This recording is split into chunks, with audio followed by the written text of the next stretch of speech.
Hey guys, welcome back to Dia and My Podcast. Yes.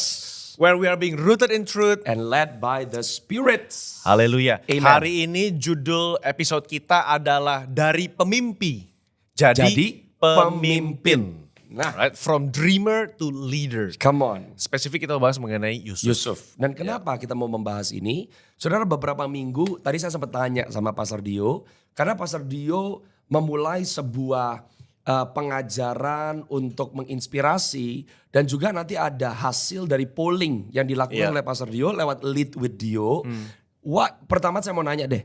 Why did you start Lead with Dio? And setelah memulai Lead with Dio, apa yang ditemukan yang membuat akhirnya Pastor Dio mau betul-betul membahas dan memperlengkapi para pemimpin-pemimpin muda? As simple as saya melihat sangat urgent untuk gereja, setidaknya saya ngomong dari perspektif gereja, tapi berlaku buat organisasi macam manapun, untuk anak muda belajar kepemimpinan. Karena Indonesia darurat kepemimpinan. Come on. Saudara, gereja kita melihat banyak contoh-contoh bagus pemimpin senior. Oke. Mereka yang telah menaruh fondasi, mereka yang telah menaruh the stepping stones. Yeah. Gereja-gereja besar dibangun, tapi who's next? Berarti kalau ngomong kepemimpinan kita ngomong masa depan loh ini. Kita ngomong masa depan. Continuity ya. Continuity. Come on. Dan sekarang banyak influencer rohani. Ya. Banyak orang pengen cari followers di Instagram, di sosial media. Ya. Tapi kan kepemimpinan bukan hanya soal followers. Ya. Dan orang bisa membangun branding dia di dunia digital, di dunia daring. Tapi kalau dalam dunia offline tidak dibuktikan dengan track record yang jelas, itu hanya seperti uap yang sebenarnya akan hilang. Iya. Saya bisa buka di sini karena tokoh ini sudah dibahas di beberapa akun media sosial. Contoh kita kenal dulu ada nama motivator nama Bapak Mario Teguh. Yes. Yang jargonnya super. Saya waktu masih mungkin usia SMA, kuliah saya nontonin Bapak Mario Teguh. Saudara, menginspirasi banyak orang. Dan sampai saya menonton satu akun YouTube mengulas kehidupannya dalam waktu 10-15 menit dari awal puncaknya sampai kejatuhannya. Itu saya nonton sedih. Sekarang saya udah nggak tahu di mana Bapak Mario Teguh, saudara.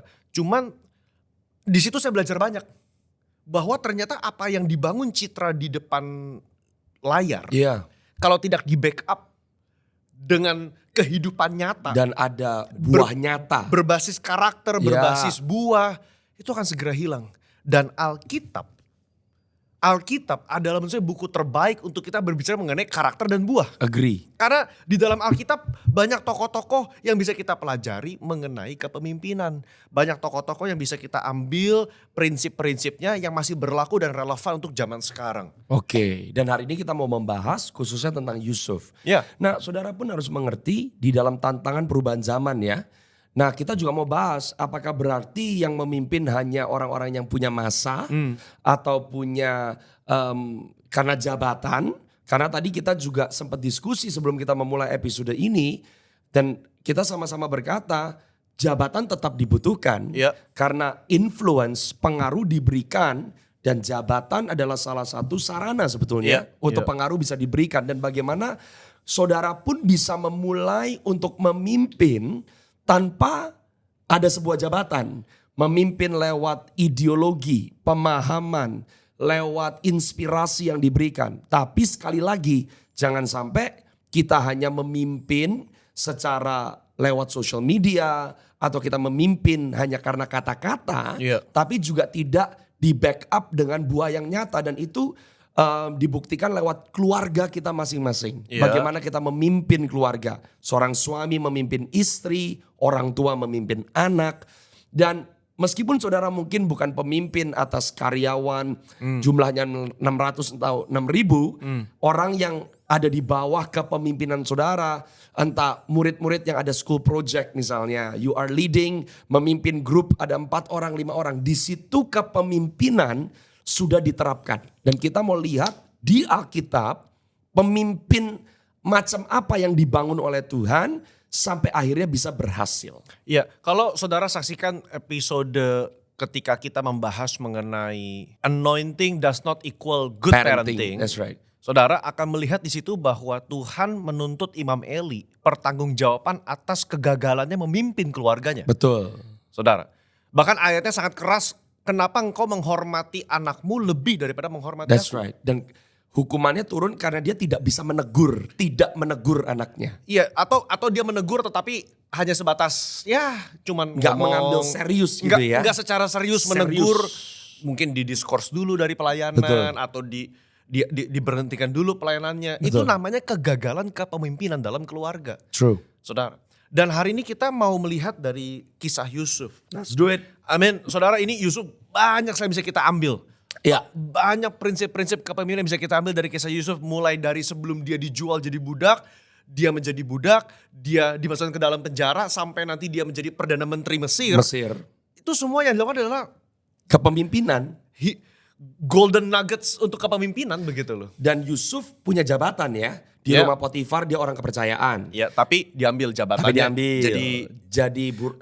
Jadi tawanan. Di penjara sekalipun jadi tawanan. Jadi pemimpin penjara. Jadi pemimpin penjara untuk mengurusi That's right. administratif di penjara itu. Di penjara. Sampai akhirnya dia diberikan jabatan orang kedua yang ada di Mesir di bawah Firaun. Makanya saya sempat share dalam salah satu reel saya bilang jabatan boleh diambil tetapi pengaruh gak bisa diambil. That's right. Oh glory. Jabatan bisa diambil sama orang loh. Bisa. Tapi kalau seorang pemimpin yang sejati punya pengaruh dimanapun dia ditempatkan, secara natural dia akan mulai mempengaruhi orang lain. Yes. Dia akan mulai menjadi berkat dan dampak. Dan pengaruh itu sudah bisa terasa bahkan sebelum jabatannya ada. Iya. Waktu jabatannya akhirnya didapatkan atau dipercayakan, jabatan itu malah membuat pengaruhnya betul lebih besar dampaknya. Betul. Dan banyak generasi muda sekarang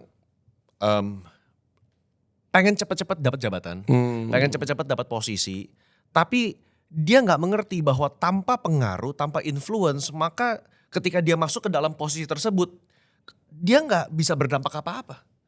Karena belum ada track record yang jelas, belum ada bukti-bukti nyata di mana dia memang layak duduk di posisi tersebut. Dan banyak sekali akhirnya pemimpin yang tidak bisa memimpin tapi punya jabatannya. Oke, mungkin organisasi atau kelompok yang dipimpin kelihatannya oke-oke aja atau fine-fine saja. Tapi betapa menyeramkannya kalau satu hari Tuhan minta pertanggungjawaban. Karena Tuhan tidak mau hanya umatnya diangon seperti domba yang penting survive.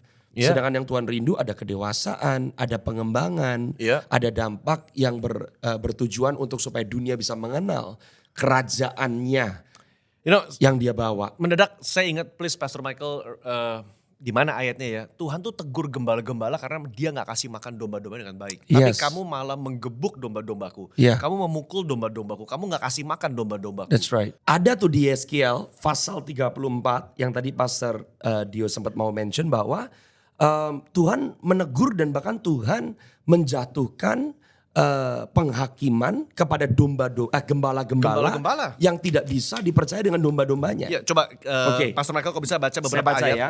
Yeskiel 34 dari ayat 1 sampai ayat 6. Datanglah firman Tuhan kepadaku, hai anak manusia, bernubuatlah melawan gembala-gembala Israel. Bernubuatlah dan katakanlah kepada mereka, kepada gembala-gembala itu, beginilah firman Tuhan Allah.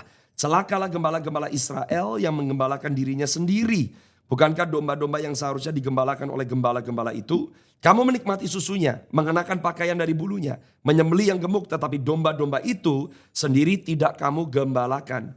Yang lemah tidak kamu kuatkan, yang sakit tidak kamu obati, yang luka tidak kamu balut, yang tersesat tidak kamu bawa pulang, yang hilang tidak kamu cari, melainkan kamu injak-injak mereka dengan kekerasan dan kekejaman. Dengan demikian mereka berserakan karena tidak ada gembala. Mereka menjadi makanan bagi segala binatang liar ketika berserakan.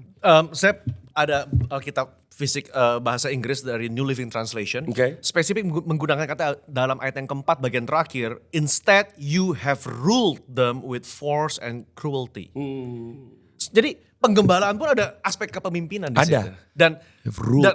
Dan kita mau belajar dari Yusuf, saudara, karena dia bukan hanya dapat jabatan, tapi dia mempersiapkan hidupnya sekalipun dia belum mendapatkan jabatan itu.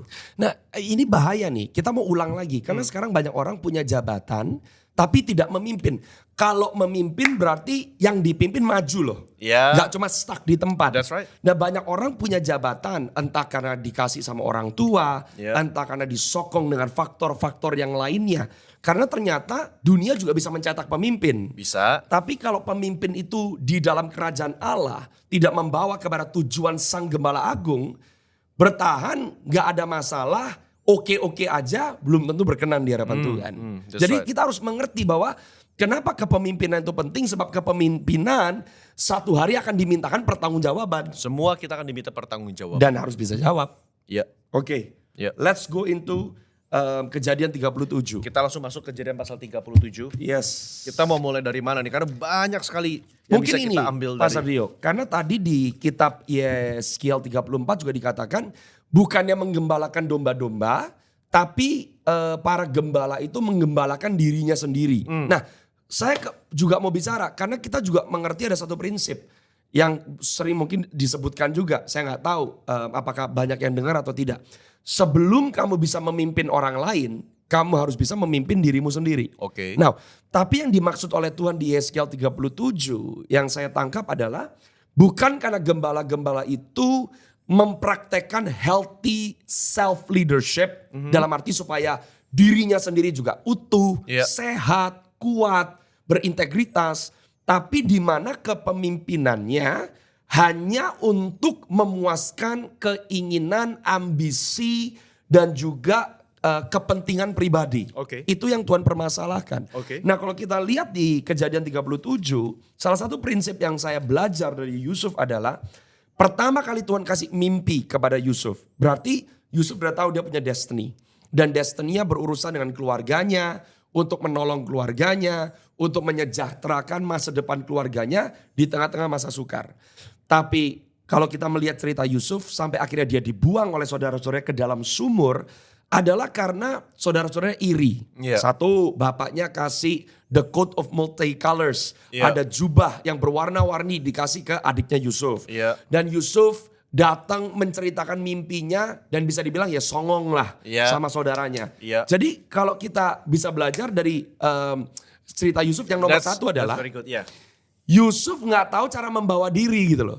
Songong, sombong, pamer, yang belum kejadian udah buru-buru diomongin di waktu yang salah, ke That's good. orang-orang yang salah, That's good. akhirnya jeblos ke dalam sumur. That's good. So saya ngelihat dalam diri saya juga ya. Kadang-kadang namanya anak muda kan idealis ya. Dan anak muda tuh gak sabaran. Wow. Wah, kalau dapat dari Tuhan tuh sebar semua. Dan gak Ayo, salah, memang didapetin dari Tuhan. Gak salah, cuma memang dari Yusuf dan dari idealisme anak muda yang begitu pengen Come cepat, on. semangat. I learn from my own mistake. I learn bahwa hal baik dalam waktu yang salah itu menjadi hal yang salah. Yes. Sekalipun baik loh. Baik. Itu dia cuma share mimpi dari Tuhan. Itu dia gak bohong, dia gak bernubuat palsu. Dia betul-betul hanya menyampaikan. Ini Apa loh, yang dia dapat. Ini loh, aku mimpi ini. Cuman given with the wrong context, timingnya salah. Jadi sebagai pemimpin, timing itu penting. Timingnya salah dan Yusuf nggak peka. Kalau di posisi keluarganya, Iya. ini lagi ada Maka ada power dynamics di power situ. dynamics di Dan situ. ada power dynamics dan kita nggak bisa menyalahkan. Kenapa, saudara? Look, everything itu saling interconnected. That's right. Israel atau bapaknya Yakub sangat mengasihi Yusuf. That's right. Dia sampai bikinin jubah berwarna-warni khusus untuk Yusuf karena dia Yang lainnya nggak dapat. Yang lainnya nggak dapat. Dia sayang banget sama Yusuf. That's right. Oke, saudara, karena mungkin dia anak yang lahir Lahir masa tuanya. masa tuanya. Ya. Cuman saudara, kita lihat, kita tarik ke belakang, ternyata Yakub pun juga difavoritkan sama bapaknya, sama mamanya sendiri. Mamanya sendiri, Ribka. Bapaknya sayang sama Esau, Mamanya sayang sama Yakub. Sehingga itu pola berulang. Betul. Yakub pun yang ganti nama menjadi Israel, Ya, juga favoritan. Dia Dia sayang sama Yusuf. Saudara, makanya dalam keluarga untuk membentuk kepemimpinan itu juga banyak faktor dari keluarga mempengaruhi. Betul. Faktor dari keluarga mempengaruhi. Jadi Yusuf tumbuh jadi anak yang paling disayang, mungkin gak pernah ditegur, mungkin gak pernah dimarahin sama bapaknya. Mungkin. Sehingga dia merasa ya sudah, aku share-share aja. Dan mungkin Yusuf juga bisa bilang loh, ya bukan salah gua, bapak gua lebih sayang sama gua kan. Tapi ternyata untuk seseorang bisa jadi pemimpin itu butuh pengalaman berjalan bersama dengan Tuhan. Maka dalam kita lihat ayatnya dulu ya, dalam Kejadian pasal 37, ayat mana yang tadi dia share kepada bapak ibunya itu ayat yang kelima sampai ayat yang ke-10. Correct. Ya kan? Dia mimpi 2 kali tuh. Mimpi ada ladang mengikat berkas, betul. Ayat 5, 6, 7. Lalu ayat 9 dan dia 10 dia mimpi mengenai matahari, bulan, dan bintang. Ya kan? Ya. Bahkan dia sangat spesifik ketika jelaskan itu ayah dan saudaranya itu yang menyembah dia. Betul. Dan dia ditegur oleh ayahnya. Bapaknya aja marah loh. Iri hatilah saudara-saudaranya kepadanya, tetapi ayahnya menyimpan hal itu dalam hatinya. Dalam hatinya, saudara. Maka sebuah visi yang diberikan sama Tuhan, pertama, sebuah visi yang diberikan sama Tuhan. Saudara, kalau engkau sebagai pemimpin dan mungkin keluargamu sendiri gak setuju dengan kamu. Bapakmu sendiri gak setuju sama kamu. Tapi if you know for sure that calling and that vision, that dream comes from the Lord, just wait for the opportune time. Tunggu waktunya Tuhan. Itu bakal berbuah, itu bakal menghasilkan. Sekalipun saat ini kita gak dianggap sama keluarga sendiri. By the way, Tuhan Yesus dianggap gila sama saudara-saudaranya. Betul. Tuhan Yesus pun ketika berbuat mujizat, dia ngajar, saudaranya bilang, ini orang gila. Orang gila. Orang gila. Kalau gitu kalau saudara mau catat ya, apa sih yang prinsip kepemimpinan yang nomor 1 kita bisa belajar dari Yusuf? Sabar menanti waktu Tuhan. Sabar menanti waktunya Tadi Tuhan. waktu Pastor Dio baca tentang responnya Yakub, saya bilang ini unik. Yakub negur Yusuf. Tapi di waktu yang bersamaan Yakub menyimpan mimpi itu dalam hatinya. Saudara harus lihat ada tension nih. Iya. Yakub itu pernah mimpi. Iya. Jadi dia tahu. Dia juga mimpi soalnya. Dia juga mimpi. Dia tahu ini intervensi ilahi. Iya. Tapi dengar anak muda. Ngebacot. Iya. you know. Wow, this is. Bapaknya juga. Dia udah pernah mimpi, dia tahu kalau Tuhan kasih mimpi itu grand, be out of this world. Tapi kemanusiaannya Yakub juga muncul tuh. Yeah. Tetap aja meskipun dia juga pernah ngalamin intervensi ilahi, kalau ngelihat anak kecil ngomong sesuatu yang mengusik dan menyentuh senioritas, yang senior juga bilang, wah ini anak. And that's what we see in this church today. Itu yang kita dalam dunia pergerejaan. Dan kita gak boleh benci dan berkata, makanya lah orang-orang tua udah kolotan, out to date. Gak bisa gitu. Jadi kalau, makanya kita dua sisi. Kita mau ngomong satu kepada orang tua di tempat ini. Yeah. Kepada pemimpin senior, kepada gembala senior, kepada pemimpin.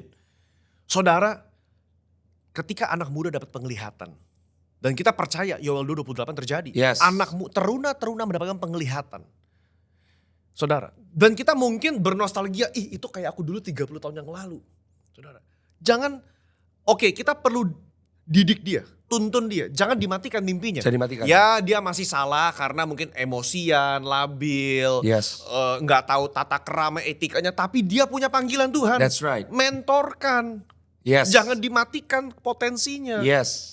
Dididik, bersabarlah terhadap generasi ini. Dan apa yang Yakub lakukan tuh penting sekali. Kenapa? Kalau saudara dan saya mau telaah, mimpi yang diceritakan oleh Yusuf adalah tepat dari Tuhan. Tapi apakah perlu diceritakan ke saudaranya? Nggak perlu menurut saya. Berarti begini, nggak semua hal yang Tuhan ngomong sama kamu perlu ngomong ke depan publik sekarang. That's it. That's it. Ada beberapa pesan-pesan Tuhan yang saya endepin bertahun-tahun, Pastor Mike. That's right. Saya baca beberapa buku, tapi saya tahu dalam waktu itu umur saya belum bisa khotbah ini nih. Tapi saya harus simpan itu. Saya gak bisa share sekarang. Gak bisa. Ada hal yang mesti saya simpen. Dan kalau itu dibagikan di waktu yang salah, akhirnya gak jadi berkat. Mimpinya digenapi. Iya. Karena saudara-saudaranya ditolong oleh Yusuf. Nanti bertahun-tahun kemudian. Tapi saudaranya tetap tertolong, apakah mereka perlu tahu mimpinya? Nggak perlu sebetulnya. Tuhan turut bekerja lewat apa yang dialami Yusuf, tetap membawa Yusuf kepada destininya, tapi juga mengajarkan Yusuf tentang pribadi Allah yang dia sembah. Tapi dari sini kita harus belajar, saudara. Kenapa kita harus belajar yang tadi kita sebut kesabaran? Yang nggak perlu diomongin, jangan diomongin. Karena kalau kita tidak belajar dari pola yang tertulis di dalam firman, maka kita bisa ngikuti, mengalami yang gak perlu dialami gitu loh. There are certain difficulties that you don't need to face. Correct. It's wisdom. It's wisdom. Oke saudara, kita mau lanjut saudara. Ya, saudara tahu ceritanya saudaranya kesel. Ya. Dia dijual sebagai budak, saudara. Dan judul podcast kita adalah dari pemimpi jadi pemimpin. Correct. Banyak orang dapat mimpi dari Tuhan, tapi dia nggak tahu cara execute menjadi hasil. Come on. Orang banyak bilang, oh I have a dream from the Lord. Saya dinubuatkan jadi ini. Saya punya panggilan jadi ini. Oh that's good. Tapi kamu mau nggak jalanin prosesnya? And do you know what to do first? Do you know what to do first? Saudara, Yusuf kita boleh bilang anak rumahan. Betul. Anak yang disayang, mungkin terlihat dari treatment bapaknya. Ya. Saudara ya. Dia anak yang paling bungsu, mungkin gak terlalu banyak kerjaan karena abang-abangnya yang kerjain semua. Betul. Tapi begitu dia dijual jadi budak, dia mesti beradaptasi. Dia gak bisa bilang, aduh aku anak gak biasa kerja keras. Aku gak bisa jadi budak. Gak bisa. Gak bisa. Karena Tuhan pun perlu memproses Yusuf. Nah banyak orang dapat mimpi tapi gak mau diproses. Gak mau. Dan tapi cuma mimpinya gede banget. Mimpinya gede Ngomongnya banget. gede banget. Aduh saya... Ya, tapi mimpinya gak pernah jadi kenyataan, bahkan masuk ke dalam kuburan sama dengan orang itu. makanya saya senang ketika orang terlibat dalam pelayanan di dalam gereja. Yes. Kenapa? Karena di gereja Kita situlah tempat dilatih. orang dilatih, diproses, jadi hamba, besi menajamkan besi, manusia menajamkan sesamanya. Yes, sebelum kamu membangun mimpimu, belajar membangun mimpi pemimpinmu That's terlebih right. dahulu. Saudara, kalau kita lihat Yusuf, meskipun he got in trouble karena dia gak sabar, dia ngomong di waktu yang salah, apa yang memang dia genuinely dapat dari Tuhan. Tapi dari sini saya sungguh-sungguh melihat bahwa Tuhan turut bekerja dalam segala hal. Yeah. Pastor Dio bilang kalau dia mau jadi pemimpin gak boleh jadi anak rumahan. Oleh sebab itu apa yang Tuhan lakukan? Dipaksa keluar dari rumah dan belajar jadi budak. Wih, belajar jadi budak loh. Belajar Bukan jadi langsung budak. belajar dari manajer loh. Belajar jadi budak. Dalam Kejadian pasal 39 ayat yang ketiga, setelah dilihat oleh tuannya bahwa Yusuf disertai Tuhan dan bahwa glory Tuhan to membuat Jesus. berhasil segala sesuatu yang dikerjakannya, maka Yusuf diberikannya kuasa atas rumahnya dan segala miliknya. Ini si Potifar ya, Betul. diserahkannya kepada kekuasaan Yusuf. Nih, Yusuf dikasih jabatan. Yusuf dikasih jabatan. Berarti perkenanan Tuhan, pengaruh yang diberikan sama Yusuf itu ketika dia setia melakukan dari budak, dari kecil it's snowballing. Ya. Jadi gede. Dalam konteks zaman sekarang, maka kalau saudara dipercaya di gereja hal-hal kecil, saudara lakukan dengan setia. Yes. It will snowball. Itu akan jadi yang besar, akan jadi besar sampai suatu saat saudara dipercaya dalam posisi-posisi tertentu. And you know, saya juga mau katakan saudara, Yusuf tidak akan tiba di rumah Potifar kalau dia tidak pernah nyemplung ke dalam sumur dan dia tidak pernah dijual. Mungkin ada orang-orang waktu ada di dalam komunitas yang saudara adepin adalah disalah mengertikan orang, dijeblosin ke sumur dan dijual. Waktu Yusuf dijual, dia nggak tahu dia akan dibawa kemana. Artinya apa sih saudara? Setiap pemimpin harus belajar berserah di keadaan, kondisi dan waktu di mana saudara nggak dapat pengertian atau jawaban dari Tuhan. Kenapa saudara mengalami apa yang sedang dialami? Tapi setiap pemimpin harus mau dipimpin. Dan seringkali Tuhan gak permisi dulu kalau mau mimpin kita. Yeah. Permisi ya, nanti kamu dikhianatin ya. Yeah. Permisi ya, nanti kamu dijelekin ya. Tapi kalau saudara punya visi, saudara dan saya harus tahu bahwa visi itu akan membawa kita ke dalam step-step langkah-langkah yang mungkin gak nyaman. Tapi waktu Yusuf dijual di rumah Potifar, dia lagi dibentuk untuk masa depannya. Kepemimpinannya sudah mulai dibentuk di situ. Ya, makanya saudara kita bisa melihat ciri-ciri pemimpin atau ciri-ciri orang yang dapat perkenanan Tuhan dimanapun dia ditaruh pasti jadi berkat. Itu prinsip nomor 2 saudara. Right. Dimanapun, kapanpun, dan apapun yang sudah dipercaya jadi berkat. Jadi berkat. Jadi berkat. Itu Yusuf. No excuse untuk kita tidak memberi yang terbaik.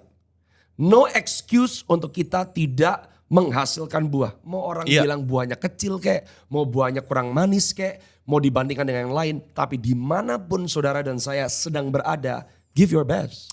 Right. Saudara, Yusuf begitu berkuasa sampai-sampai istrinya Potifar kesengsem Ya. sama Yusuf. Ya kan? Berarti karismatik nih. Karismatik, bagus, ganteng. Intinya istrinya mengatur supaya rumahnya kosong cuma berdua untuk dia mau tidur dengan Yusuf. Ya. Tapi kita membaca apa yang Yusuf lakukan. That's right. Aku nggak bisa berbuat ini. Karena semua yang diberikan oleh tuanku di bawah penguasaanku kecuali kamu. Karena kamu tuh istrinya. Betul. Aku gak sampai hati berdosa kepada Allahku. Ya. Saudara, wah Potifar kejar terus sampai akhirnya saudara dia pegang bajunya Yusuf. Sampai lari Yusuf telanjang. lari telanjang keluar dan kita tahu ceritanya saudara dia difitnah sama istri Potifar masuk ke penjara. What lesson can we learn from this? Saudara. Pemimpin itu jatuh justru bukan di posisi lagi ngebangun tapi udah di posisi sukses. Iya. Udah di posisi atas itu banyak tawaran, banyak temptation, banyak. Nah, kalau gitu saya godaan. tiba ada satu statement mungkin yang nomor 3. Seorang pemimpin yang handal adalah seorang pemimpin yang tidak tergoda untuk menyentuh apa yang seharusnya tidak disentuh. Kalau saya mau tarik lebih dalam lagi, seorang pemimpin yang bisa dipercaya adalah seorang pemimpin yang tetap menghormati pemimpinnya. Yusuf menghormati Potifar. Gue dikasih kuasa, Potifar pemimpinku, istrinya bukan hakku, bukan milikku. Dan Yusuf bersikeras untuk tidak menyentuh yang menjadi porsi pemimpinnya. Padahal kita berpikir ya di zaman sekarang nih, di dunia kita melihat begitu banyak hal-hal seperti yang dilakukan oleh istri Potifar terjadi. Ya, banyak tawaran. Hey, kalau sampai istri Potifar yang mau tidur sama Yusuf, kalau sampai Yusuf tidur sama istri Potifar, itu bukan karena Yusuf yang mau, istrinya yang mau loh. Yusuf might not get in trouble. Karena dia juga lagi melayani istri bosnya. Technically istri Potifar siapa? Ya bosnya dia. Yeah. Tapi Yusuf memilih untuk menghormati. Kadang-kadang kita lupa ya saudara ya. Kalau kita sudah memimpin, tapi kalau kita pun sudah memimpin, gak boleh lupa di atas kita tetap ada pemimpin. Ultimately Tuhan. Dan apa yang kita gak boleh curi dari Tuhan? Kemuliaannya. Jangan disentuh. Saudara, dari cerita ini, karena kita tahu ujungnya Yusuf di penjara. Betul. Padahal bagi seorang budak untuk jadi budak yang membawahi seluruh kepunyaan Potifar itu udah bagus banget. Tapi dia rela kehilangan title itu. That's it. Dia rela kehilangan posisi asal aku tidak berdosa kepada Allahku. Dan setiap pemimpin yang rela untuk tidak melewati batasnya untuk menghormati Tuhan, ada resiko mungkin saudara. Saudara bisa lakukan lebih. Anda bisa dapatkan lebih. Greater influence. Lah dapat penambahan network. Saudara bisa mendapatkan sesuatu yang secara lahiriah kelihatannya adalah increase. Dan ada waktu kita memilih Tuhan, yang kita lihat karena memilih Tuhan malah kehilangan gitu. Makanya Yusuf itu lebih baik dia kehilangan posisi daripada kehilangan hadirat dan perkenanan Tuhan. Dia gak ambil shortcut. Enggak. Kalau memang aku harus dipenjara, ya sudah. Fine. Itu sesuatu yang zaman ini perlu ditekankan. Yes. Self-control. Kalau mungkin lebih gampang ingat. Itu susah loh. Susah. Setiap pemimpin, kalau saudara mau jadi pemimpin gak cuma mimpi, you need to exercise self-control. Karena kalau kita gak exercise self-control, kita mengambil yang bukan hak kita mengambil sesuatu yang ternyata bukan yang memberkati kita, malah membahayakan kita. Ya, saudara. Dan di penjara, saudara, dalam ayat yang ke-23, Kejadian pasal 39, kepala penjara tidak mencampuri segala yang dipercayakannya kepada Yusuf karena Tuhan menyertai dia dan apa yang dikerjakannya dibuat Tuhan berhasil. Itu makanya saya bilang, jabatan boleh diambil. Tapi influence pengaruh gak bisa diambil. Dan sama ya, di rumah Potifar, Yusuf disertai Tuhan, di penjara pun Yusuf disertai oleh Tuhan. Dan orang bisa lihat penyertaan Tuhan. Orang bisa lihat, makanya bagi generasi muda zaman sekarang, saudara jangan kejar platform yang besar. Gak usah. Dan kalau Tuhan buka pintu, gak ada yang bisa nutup. Haleluya. Saudara jangan cari, aduh gereja saya kekecilan nih, saya harusnya di gereja yang 10.000 orang nih baru talenta dan karunia saya kelihatan. Enggak perlu. Karena orang yang punya perkenanan Tuhan, dia akan bersinar dengan sendirinya. Bersinar. Dimanapun, mau ditaruh di penjara, mau ditaruh di sebagai budak, sebagai apapun, orang akan ngeliat ini orang beda. Yes. Dan orang yang mencoba menghentikan saudara, kalau saudara lebih memilih untuk menghargai, menghormati Tuhan, you are unstoppable with God. Amen. You are unstoppable with God. Dan kita juga mau bilang saudara, berarti apa yang kita juga bisa katakan, pemimpin yang alkitabiah adalah pemimpin yang dekat dalam hadirat Tuhan. Yeah. Pemimpin yang mencintai hadirat Tuhan. Yusuf bisa aja loh ngambek di penjara. Bisa. Ngapain aku bantu? Bisa. Aku dikhianatin. Nanti juga aku ujungnya dikhianatin lagi. Betul. Yusuf memilih untuk tetap produktif. That's it. Saudara. Sekalipun dia mengalami ketidakadilan. Karena sebagai pemimpin saudara akan mengalami banyak kekecewaan. That's it. Saudara akan dikhianati oleh orang. Dan Yusuf di penjara dikhianatin lagi. Dikhianatin lagi.